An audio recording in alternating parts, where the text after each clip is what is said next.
Актуальні процесори для TV-боксів у 2026 році. І актуальні TV-бокси, звісно, на цих процесорах. Та в принципі, і розповів вам, мабуть, і про такі процесори для TV-боксів, як Qualcomm, Atom і інші. Бо такі дійсно є. Тож на каналі Технозон Україна заварюйте собі якийсь чай, беріть щось смачненьке і подивіться цей випуск. Підписуйтесь, поїхали.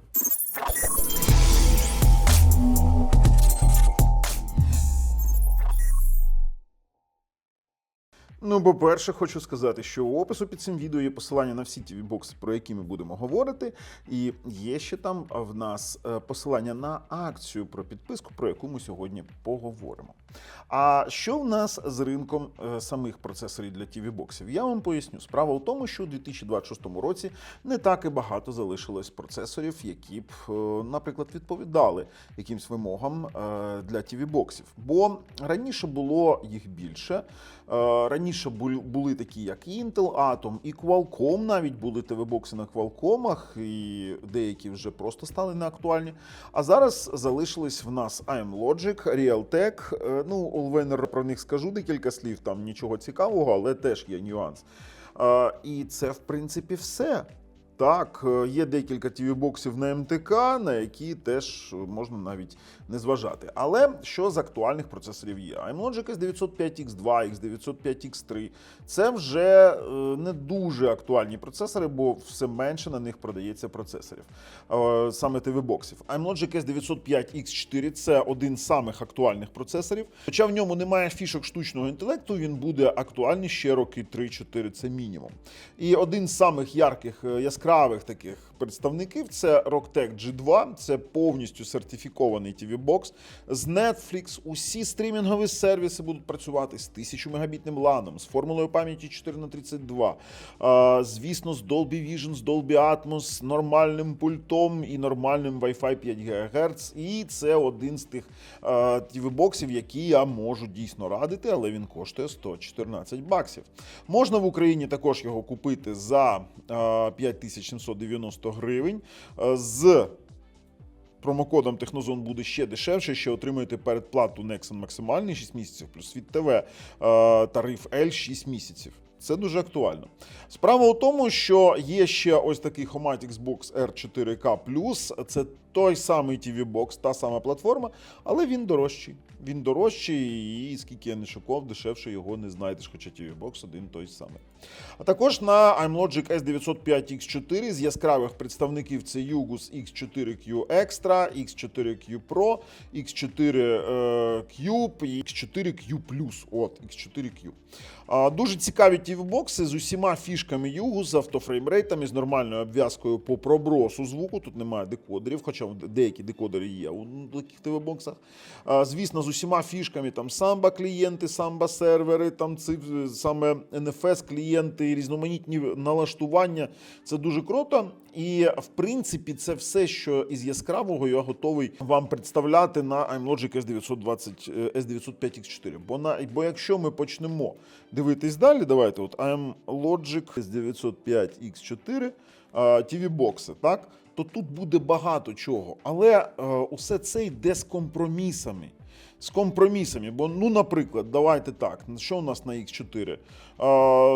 Якийсь X96, ну, є в нас TOX 3. Так, TOX 3, але вже, в принципі, він трошечки застарів, бо, ну, немає там SPDIF і немає Dolby Vision, а тут в нас вибір є. Хоча він дійсно прикольний, досі працюючий, нормально буде працювати ще багато років.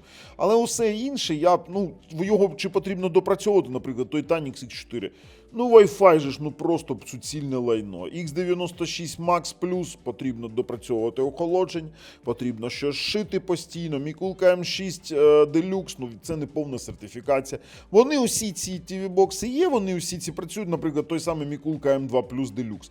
За $152, ну, вибачте, ну, Rocktech же ж набагато ліпший. Тому ви повинні це розуміти. Наступний процесор – це AM-Logic S905Y4. Також актуалочка, дуже буде актуальний дуже довго.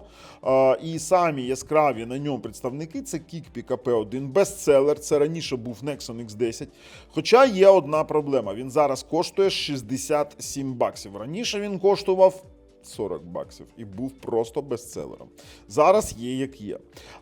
Далі, його можна купити в Україні на нашому фірмовому сайті 3190 гривень, і навіть дешевше, якщо ви будете використовувати промокод Технозон, давайте вам покажу купон зі знижкою, то ціна буде навіть нижча. Це конкретно для моїх підписників. Тільки підписники про це знають. Це буде рівно 3000, а ще отримаєте у подарунок передплату Nexon максимальний 6 місяців, плюс Світ ТВ тариф L 6 місяців. І це вже такий дуже прикольний TV-бокс, формула пам'яті 2х32, M-Logic S905Y4, хоча 100 Мбітний LAN, але 5 ГГц Wi-Fi прикольний, класний, і це той самий Nexon X10, так. Той самий Homatix AirLight 4K, який, до речі, коштує на Алішці аж 93 баксів, а на Technozone.com.ua він чорний, на хвилиночку, коштує 3390, і якщо відкинути ще ті 10%, то буде він коштувати практично близько 3000 плюс подарунок передплати. Актуально. Що в нас ще продається на такому процесорі? Та багато чого, але також воно все не яскраве. Я б, давайте так, Мікули, М2 Pro. Начебто все нормально, але дитячі болячки, хворобки цього Мікулу. GD1, GD2, актуалочка, але поки що ми не випустили, буде в нас ще такий класний огляд на ці TV-бокси, додатковий, бо ми зможемо на них зробити ціну, ми зробимо на них огляд. Усе інше це з компромісами йде. Чи пишіть свої варіанти, X6, Android 11, начебто теж все нормально, SATA порт, але такий собі недоробок, як я це називаю. Наступний в нас процесор iMlogic S905X5M. О, це вже бестселер. До речі, один з яскравих представників – це Xiaomi, глобальна версія Xiaomi TV Box S 3-ї ревізії, 58 баксів зараз коштує. Тут же фішки штучного інтелекту по поліпшенню зображення низькобітрейтного, тобто він робить зображення чіткішим. Dolby Vision, Dolby Atmos, Netflix сертифікація, формула пам'яті 2х32, і це Xiaomi. Дуже цікавий TV-бокс, усі знають його, усі знають, наскільки він прикольний. Про нього багато я знімав, тому можете подивитись просто мій огляд. Наступний яскравий TV-бокс – це Yugus X5M Pro. Від Yugusів він відрізняється лише наявністю саме цього процесору нового на 2,5 ГГц, при тому, що тут 1000 Мбітний LAN, при тому, що тут Android 14, при тому, що тут формула 4х32 і, звісно, усі фішки Yugus плюс штучний інтелект. Немає Dolby Vision, але є HDR10+. І наступний – це його прямий такий старший брат, але трохи цікавий, знаєте, Yugus SK4, iMlogic S905X5M-J з Dolby Vision. Такий самий у іншому корпусі, але 100 Мбітний LAN. Це, знаєте, у кого піпірка довша, у кого менша. Один молодший брат з довшою піпіркою, старший брат з маленькою піпіркою, але може Dolby Vision показувати. Коротше, якось так. В цих процесах роблять ще багато ТВ-боксів, але можу з них відмітити ще X96. Не те обрав. X96 M200, він більш-менш стабільний, але усе це потрібно шити. Чи там, наприклад, KM2+, чи там якісь інші з компромісами. Постійно щось потрібно шити. Багато TV-боксів на таких процесах. Зробив великим. Отак от. Багато TV-боксів тут потрібно обирати, не усі ці TV-бокси на цих процесах, але вони з компромісами. Наступний TV-бокс в нас, наступний процесор iMlogic S905X5. Це просто величезний крок уперед, бо тут вже H266 кодек, AVS 3 кодек, коли з'являться на торрентах 266, ви такі відразу, нам потрібно, а вони вже є. І єдині поки що представники нормальні, це Yugus AM9 Pro і Yugus AM9 звичайний. Yugus AM9 звичайний не має Dolby Vision, він трохи дешевше, він конкретно розрахований під HDR10+ телевізори, під Samsung і інші, там, під старі телевізори. І це прям дуже прикольно. 64 біт система, Android 14, 1000 Мбітні LAN, вже на DDR5 пам'яті, LPDDR5, і вони класно працюють, хоча Yugus постійно з чимось бореться, якісь там маленькі баги, але це у цілому достойний TV-бокс. Realtek RTD 1325. А тут в нас поєднання дитячих хворобок, постійно якісь дороботки йдуть, і масиву штучного інтелекту. AI-PQ, AI-SR, VS10 і різноманітні штучки. На прикладі Rocktech GX1, який може, там, наприклад, технологія VS10 – це дуже крута конвертація зображення Dolby Vision HDR 10+ у SDR, при тому, що сам по собі Realtek має дуже класну, чітку картинку, дуже яскраву і кольорову. При тому, що він зараз вже впав у ціні, коли він сягав до 100-110 баксів, зараз він 86 баксів коштує, 4х32, і в Україні його можна купити за 4,390 з промокодом Технозон буде ще дешевше, плюс подарунок передплата. 100 мегабітний LAN, але це повний сертифікат з Netflix і іншими плюшками, скажімо так, які для Realtek присутні. Це мається на увазі хороший звук, Dolby True HD, DTS HD Master Audio, Dolby Atmos через Dolby True HD, це він все може. А також в нас йде тут Nexon Yugus SK2, такий самий, але зараз дорожче 100 баксів. Також в нас йде Rocktech GT1, 65 баксів. Це в нас той самий Nexon X12, який в Україні можна купити практично за ту ціну, що Rocktech GT1, але не потрібно очікувати, плюс промокод Технозон і підписки. І це без Dolby Vision 2х32, це прийшло на заміну Nexon X10 свого часу, з кращою картинкою, з Netflix сертифікацією, з нормальним Wi-Fi 5 ГГц, і він дійсно класно працює. Я робив також на нього огляд, він, до речі, оновився. Також Nexon X11, 1325 процесор, той самий, це максимально, що можна зробити на несертифікаті, тобто 1000 мегабітний LAN, там якісь плюшки з root правами, і, в принципі, потихесеньку ця прошивка допрацьовується. При тому, що тут є в нас HDR 10+, і це не він аналог RTX 2, а RTX 2 аналог Nexon X11, в якому немає ні нормального охолодження, ні нормального пульта, ні нормального, наприклад, HDR 10+, там немає. Тобто різниця цілком велика. Є Vontar R5, якщо ви заморочитесь, прош'єте, то також на 1325 можливо отримати AI-SAR, AI-PQ з QMS. До речі, QMS – це перемикання без уходу в чорне автофреймрейт. Тут цілком достойні TV-бокси. А от що тут робить Zidu Z9X Pro, також він на Realtek, але Realtek інший. Досі актуальний Realtek 1619, і це дуже крутелезний Realtek, бо в ньому також є технологія VS10, при тому, що ця технологія, окрім того, що технологія VS10 дозволяє конверсувати, самі по собі Zidu – це медіаплеєр, подібні TV-бокси з не тільки з конвертом, з постеризацією, там PosterWall, це в нас є дуже крутий каталогізатор фільмів, каталогізація музики, дуже крута картинка і крутий звук. Звісно, є SATA інтерфейси, і це прямо от медіаплеєр для поцінувачів саме таких потужних рішень. Далі в нас йдуть олвинери. Олвинери – це біда нашого часу ТВ-бокса будування. Зазвичай я поставив картинку на Allwinner H618, хоча є 728 Allwinner, 313. Я вам поясню. Справа в тому, що Allwinner – це дуже слабкий і недопрацьований процесор. Він дуже дешевий, тому якщо ви вб'єте у AliExpress, наприклад, Allwinner, і ви побачите там стільки ТВ-боксів, що ви просто охренієте. Усе, що роблять, вони намагаються впихнути туди Allwinner, бо він коштує дуже дешево, просто намагаються на вас заробити гроші. Але коли можна взяти Allwinner? Для OTT-сервісів, ну, наприклад, там ви бабусі берете просто звичайний коробас під Megogo, чи Nexon, чи Світ ТВ. Оцього буде достатньо. Це єдиний варіант. Ну і коли вам його дарують фактично. Давайте так, от Nexon X2 є і Nexon X4. Я ніколи не скажу, що це супер топові ТВ-бокси. Ні, це Allwinner ТВ-бокси. Цей на Allwinner X2, на Allwinner H313, X4 на Allwinner H618. Але коли ви порахуєте ціну за мінусом промокоду, і плюс подарунок, передплата Nexon максимальний 6 місяців плюс Світ ТВ 6 місяців, порахуйте по роздрібній ціні, ви зрозумієте, що це подарунок просто практично безкоштовно.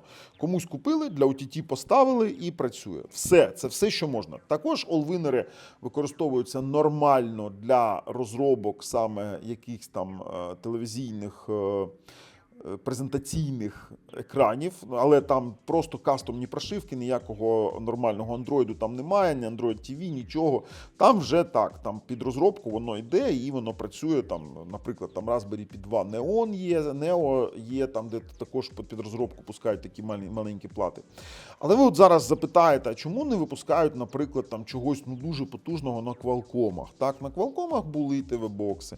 Був такий Qualcomm Snapdragon 805, і ви тут можете побачити і HDMI коннектор, і MIPI DCI Display коннектор, і там різноманітні транспортні протоколи, і RS-232, і аудіодекодери і кодики, і 12-вольтовий DC-джеки, тут через Power Management чіпи. Коротше, він був конкретно саме TV-боксовим, називався цей Razer Forge TV TV-бокс.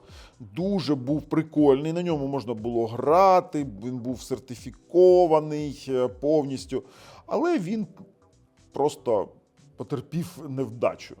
Справа в тому, що самі по собі процесори Qualcomm, вони дуже коштовні. І сама по собі компанія Qualcomm сказала, ми не будемо займатися оцими всіми сумісностями з усіма телевізорами, бо їх там тисячі моделей. Ми не будемо займатися тою фігнею, при тому, що його ніхто не купує. Бо, вибачте, вони це все випілили вже в Snapdragon 810 платформі, де ви не знайдете ні HDMI коннектору, ні навіть там у яких Snapdragon X Series, ви не бачите там нативних HDMI протоколів, там HDMI шин і тому подібних. Я вам поясню, справа в тому, що вже в таких там Snapdragon X Series, які можуть ставити навіть у лептопи, X Elite, там HDMI реалізують через додатковий апаратний обвіз, а, наприклад, через Type-C там іде MHL технологія, вона трохи по-іншому працює. І це трохи не для ТВ-боксів. Тому це такий собі, знаєте, атавізм, який був і помер ще у зародишу. iMlogic S928XJ. Дуже надпотужний процесор. На ньому випускають UGUS SK1, 1000 мегабітний LAN, Dolby Vision і Dolby Atmos, і 8х128. Нормальний ТВ-бокс з усіма фішками UGUS. Я робив багато оглядів. Він прийшов на заміну ось такому UGUS AM6B+, який був на iMlogic S922X, який вже не є повністю актуальним для 2026 року, але AM6B+, досі продаються. Також на цьому процесорі роблять Xidu Z9X 8K V11, також дуже коштовний, тому що вони тут навіть на iMlogic реалізували VS10 технологію через додатковий апаратний обвіз. Така каталогізація, як і була у Xidu Z9X Pro. І це начебто все. Є процесори МТК, MT8696, які використовуються і в Google Streamer 4K. Так, мають Dolby Vision, гарну картинку, HDR10+, та сама 32-бітна система, як у iMlogic. І саме цікаве, що навіть не реалізували собаки, USB-шки нормально. Я дуже полюбляю ці TV-бокси, але ну є як є.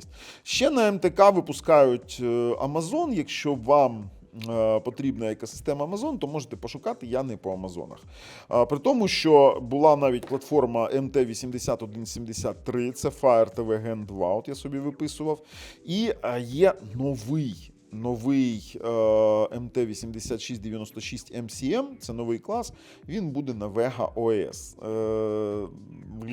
Щось новеньке, але не думаю, що воно взлетить так, як, наприклад, системи від Google.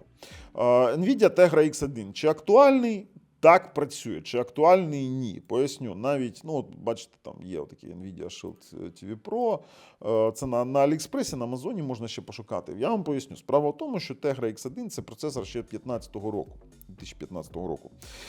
І у 2026 році він повністю став морально застарілим. Так він працює, буде ще працювати. Dolby Vision підтримує, там звук якийсь, але ні HDR10+, там є самий звичайний HDR. Ні HDR у YouTube, будь-який HDR у YouTube. Хоча ви запитаєте, для чого, для чого HDR розвивають? У YouTube навіть фільми, наприклад, я купую фільми у Google Play Films, так я дивлюсь нові релізи у HDR. А чому я не можу подивитись на Шилді такі фільми, якщо я купую на фільмах у Google? Не можу, бо він не підтримує таку потокову передачу HDR10+, через сервіси YouTube. Не може він декодувати через VP9 протокол. А AV1 у нього немає, фізично немає. бо він дуже застарілий. І оце все робить його вже морально застарілим, і багато хто відмовляється, бо, по-перше, проци мають вироботку, нові не роблять, а проци там з активним охолодженням, ніхто ті термопасти не міняє, ніхто не обслуговує ті TV-бокси, і така собі фігня виходить. Що ще було? Був Broadcom BCM 7572, це були, скажімо так, Android TV сертифіковані ці операторські бокси, але Broadcom він дуже швидко пішов і був навіть Nexus Player на Intel Atom. Щоб ви розуміли, навіть на Intel Atom Z3560 випускали TV-бокс Google Nexus. Він був сертифікований, мав Netflix, HBO Go, там Hulu+, все начебто добре, але, він також канув у літу. Його, до речі, виробляв Asus. Нормальний TV-бокс був, якби його розвивали, але x86 платформу ніхто розвивати не хотів. Ну і останнє, Intel Z3560. І останнє, що можу сказати, свої декілька слів про Apple TV. Так, він актуальний. Він актуальний, картинка класна, під стрімінгові сервіси піде, але якщо ви захочете щось там поставити собі не стрімінгове, то там готуйтеся і купувати сертифікати, і танцювати з бубном. Я не вважаю це нормальним TV-боксом. Це просто, коли ти купуєш, легше купити нормальний телевізор. От та сама VIDA-OS, якийсь там LG-шній WebOS, вони будуть показувати все те саме, що і той самий Apple TV. Нічого цікавого для мене в Apple TV немає. Того ж вони його нормально навіть не оновлювали. Я все сказав. Усі посилання у опису під цим відео. А з вами був Бабл на каналі Технозон Україна і Техномагія. На все добре.